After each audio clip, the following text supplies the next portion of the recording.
Nossa próxima convidada, então, tinha o nome de Guerra de Martinha, foi quadro de base do PCB ainda adolescente, foi militante do Partido Operário Comunista e da Vanguarda Armada Revolucionária Palmares, onde integrou o comando de operações.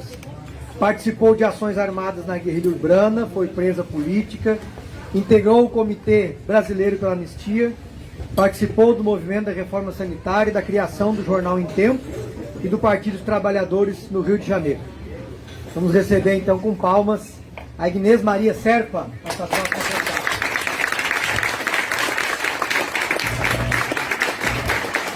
Boa noite a todos. Boa noite para a companheirada aqui. Bueno, nós mulheres na guerrilha, no movimento de resistência, nós éramos poucas. Nós não éramos muitas mulheres. Haja visto que em tudo que é evento vocês vão ver mais homens do que mulheres. O filme, inclusive, do Marighella aí, ele tenta contemplar a figura feminina, entendeu? Colocando aquela menina lá que até inclusive tem uma cena lá no final, ela pegando as armas para sair, né? Como uma nova geração na luta. Ali simboliza a luta da mulher, né? Porque justamente na minha geração, na nossa geração, é que inicia toda uma luta de emancipação das mulheres a nível mundial, inclusive. Não só aqui.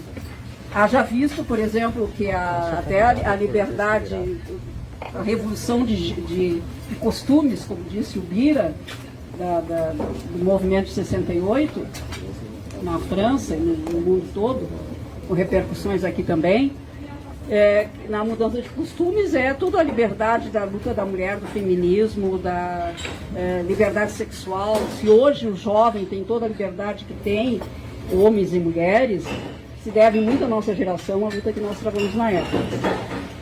Mas o que eu queria dizer é que eu achei muito importante esse resgate que o Bira traz para situar o nosso movimento todo de resistência naquela época para a juventude atual, para ter um entendimento da linha histórica, né, dos processos, de como as coisas aconteceram. Porque os contrários a nós têm o hábito de nos colocar como pirados, como loucos, desvairados, sonhadores. Não, nós tínhamos uma lógica, nós éramos ideológicos, entende? Nós tínhamos a consciência ideológica, nós debatíamos muito, nós líamos muito, nós estudávamos muito, nós não era porra louca não, de forma alguma. Tanto é que estamos aqui até hoje, nós os sobreviventes. Quem não está aqui é porque foi morto, ou que morreu em consequência da vida, né? Nós já estamos tudo velhos, mas estamos na luta até hoje. Significa que a nossa ideologia é de fundo, a nossa ética, ela é verdadeira, nossa ética revolucionária, entende? Não é mentira, não é pouca coisa. O que eu mais desejo é que essa gurizada nova que está toda aí continue nessa luta e continue de forma ética, uma ética revolucionária, tá? Transformadora. O que o Bira fala sobre uma das grandes características dos nossos grupos, que eu digo grupos porque nós éramos mais de um grupo revolucionário, a VAR Palmares e a VPR estiveram juntos, depois se separaram. Mania da esquerda de ficar assim, e por firula, sempre por firula. Na verdade, a gente olhando de hoje para trás, sabe, por besteira, cara, por besteira, não precisava ter se separado, mas tudo bem, né? Nos separamos. Mas nós somos amigos até hoje, né? Mas que ele coloca sobre a questão da solidariedade, sabe? Essa solidariedade também, ela era extremamente enraizada, e é extremamente enraizada no nosso âmago, né? Porque se você, conforme os guris já falaram antes, os guris, nós somos gurias e gurias ainda, né? Como os companheiros já falaram. Nós tínhamos Nós estávamos numa clandestinidade, nós tínhamos nomes de guerra, entende? Nós dependíamos, nós tínhamos que confiar muito um no outro, até por códigos, por exemplo. Nós marcávamos um ponto, que era um encontro, tinha que marcar o teu relógio, né? Acertar os ponteiros do relógio, porque era uma questão de minutos, era uma questão de sobrevivência. Porque se alguém fosse preso, entendeu? Na tortura ele poderia falar, tu não sabe qual é a tua resistência na tortura. Todos nós sabíamos, como já disse o Bira, não quero ficar repetindo, porque ele falou tudo que eu gostaria de que ele fosse falado mesmo, sabe? Porque quando tu é torturado, tu não sabe qual é o grau de resistência. Não quer dizer que tu não seja um cara, que tu não seja acreditando na causa.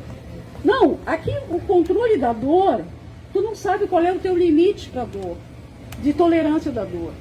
Entende? Então, tu pode muito bem falar alguma coisa. Eu não condeno ninguém que tenha falado coisas que não conseguiu segurar, entende?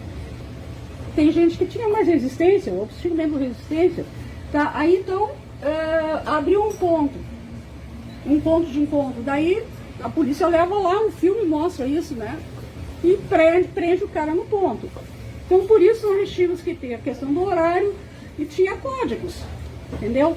Tipo assim, por exemplo, a gente marcava, tu não fazia mais ponto parado, a gente fazia ponto caminhando, entendeu? Porque quando ponto parado era mais fácil se tivesse um cara te tocar, o cara te identificar. Então era caminhando. Estou contando isso, gurizada, para vocês irem sabendo das experiências nossas, o que fazer no futuro. Tá? Não fazer alguns erros que nós cometemos. Tá? Então aí tu caminhava, passava pelo companheiro, no ponto, na frente da rua tal, no lugar tal, na loja tal, por exemplo, passava ali, tu não parava, tu continuava caminhando. Fazia a volta na quadra e passava de novo. Se na segunda abordagem tu via que estava tudo limpo, aí tu chegava, senão tu não chegava. Entende? E o outro também. E tudo era cronometrado. E nós tínhamos que ter essa coisa da confiança e da solidariedade entre nós. Por uma questão de poder tocar a nossa luta. E a questão da organização interna, por exemplo, da VAR Palmares, nós nos organizávamos por comandos, né? O que eu quero dizer é que não era uma coisa porra louquice, havia uma organização. Por exemplo, o Paulo, ele fez parte da logística. E a logística era importantíssima. Em qualquer movimento. Tu tem o povo da frente. Eu, por exemplo, fui para o comando de operações. Por quê? Porque eu era paraquedista, eu era esportista, entende? Eu era estudante de medicina veterinária, sou médica veterinária há 50 anos, no ano que vem vou fazer 50 anos de formado, tá? Mas eu era paraquedista e era esportista. Então, por eu ser paraquedista, a companheirada me convidou para participar do comando de operações. Então eu fui para o comando de operações. Eu estava antes no comando operário, daí eu fui para o comando de operações. Mas o comando de operações é que fazia ação armada. Então eu participei dessa ação armada. Tá? Aprendi tudo. Aprendi também de muito Ted Camargo. Ele foi meu professor, sabe, de fazer levantamento em banco para fazer expropriação, etc, etc. E os companheiros que eram do comando da logística. Companheiro que era do comando de imprensa, que trabalhava a parte toda de elaboração de textos, porque nós estudávamos e nós fazíamos discussões. Entende? Então, a Dilma Rousseff era uma excelente redatora de textos. Te lembra, Bira? Sim. A Dilma escreveu muito textos, porque ela sempre foi muito teórica, sabe? Então, ela elaborava os dos comandos nacional, entende? Nós, com toda aquela ditadura, com toda aquela repressão, nós conseguimos fazer encontros. Num desses encontros a gente se dividiu, né? A VAR e a BPR. Sim, mas depois nós fizemos uma frente de esquerda. Fizemos uma frente de esquerda. Não, quer dizer que mesmo dentro de unidade. Exatamente. Então, eu quando entrei na VAR, eu entrei na VAR na época do O pontinho. Os documentos eram assinados com um O e um pontinho, porque a organização não tinha nome. Então era O pontinho. O Bira também fez parte da O pontinho. Né? Depois ficou na VBR, eu fui para VAR, fui para O pontinho. Mas eu particularmente, quando eu ingressei na luta armada, foi justamente porque, em consequência do radicalismo da ditadura, como o Bira já referiu. No caso específico, eu fui um caso que nós tínhamos aquelas passeatas todas que nós fazíamos em 68, 69, eu estava no POC, no Partido Operário Comunista, tá, que era o POC tinha uma organização mineira, que era o POLOP, né? Como é que era o nome todo da POLOP? Era Política Operária. E da POLOP, há um racha, uma divisão na POLOP, daí surgiu o POC, o Partido Operário Comunista, que eu entrei. Tá? E aqui em Porto Alegre. Lá no POC estava os companheiros que a gente conhece daí, né? Alponte, estava o Raul, estava o Pilavares, o Marco Aurélio Garcia, falecido, era tudo POC na época. E depois, com essa radicalização, numa dessas caminhadas, que a gente chamava de passeata, eles nos trancavam toda agonizada lá na frente da prefeitura, e ali na frente da prefeitura tinha o consulado americano na época, na Rua Uruguai. Então a gente ia fazer sempre manifestação ali na frente, não pela prefeitura, mas por causa do consulado americano. E aí os caras vinham com a cavalaria, tá, nos trancavam ali, e ela correria, paulada na brisada e coisa e tal, e eu saí correndo junto com os outros guris e entramos no edifício lá. E aí a gente conseguiu, a gente subiu lá no andar, tinha um escritório, uma sala que estava em reforma, sei lá. Só sei que a gente entrou nessa tal sala, tinha uma janela com uma escada de pintor, que a gente botou na janela para descer para o telhado do prédio do lado, que era mais baixo, e nós descemos para nos esconder no telhado. E lá de cima a gente olhava lá para baixo, no largo da prefeitura, era aquela pau correndo lá. Daí a pouco nós estava eu e mais três, nós tudo deitadinho lá em cima do telhado do edifício. Começaram a dar tiro em nós de uns prédios em volta. Era só as balas. Depois nós ficamos sabendo que realmente os caras estavam atirando para matar. Então eu conto esse fato porque mais de outra ocasião já falei sobre esse fato, porque foi ali que eu resolvi realmente entrar para a luta armada. Eu já estava sendo em discussão com companheiros e tal, com o pessoal do movimento estudantil, que eram já da luta armada, e aí dali eu decidi, não, agora eu vou realmente, não dá mais para ficar com esse negócio de é pacífica, porque a gente ia nas caminhadas, nas passeatas dizendo é pacífica, porrada, porque os caras vinham pra cima de nós, entendeu?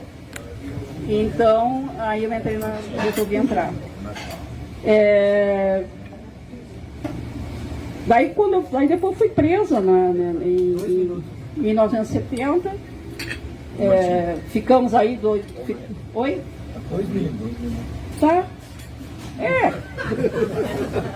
Depois que eu saí da prisão, eu não fui pro exílio, né? Eu fiquei presa, não tive a sorte de ser pedida para sair pro exílio.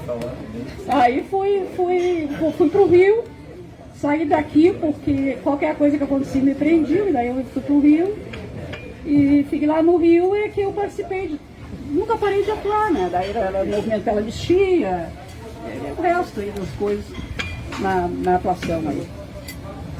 Mas é isso. Mas nós mulheres não éramos muitas, éramos poucas, tá? Muito poucas. Não é por acaso que aqui está 1 por 3, tá? Mais ou menos, acho que a proporção era menor ainda. Entende? Era 0,1 coisa, entende? Nós éramos muito poucas. A maioria das mulheres que estavam nos movimentos eram companheiras dos companheiros, entende? Elas não estavam engajadas. Algumas estavam, mas nem todas. Muitas eram porque era mulher de fulano, entende? Mas Algumas poucas mulheres como eu realmente pegamos a causa sem ser namorada de ninguém. Na verdade, eu namorei mais de um lá dentro, né?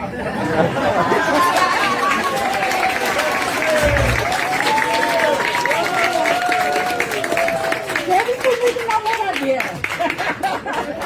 Ainda mais depois que surgiu o comprimido, né, cara?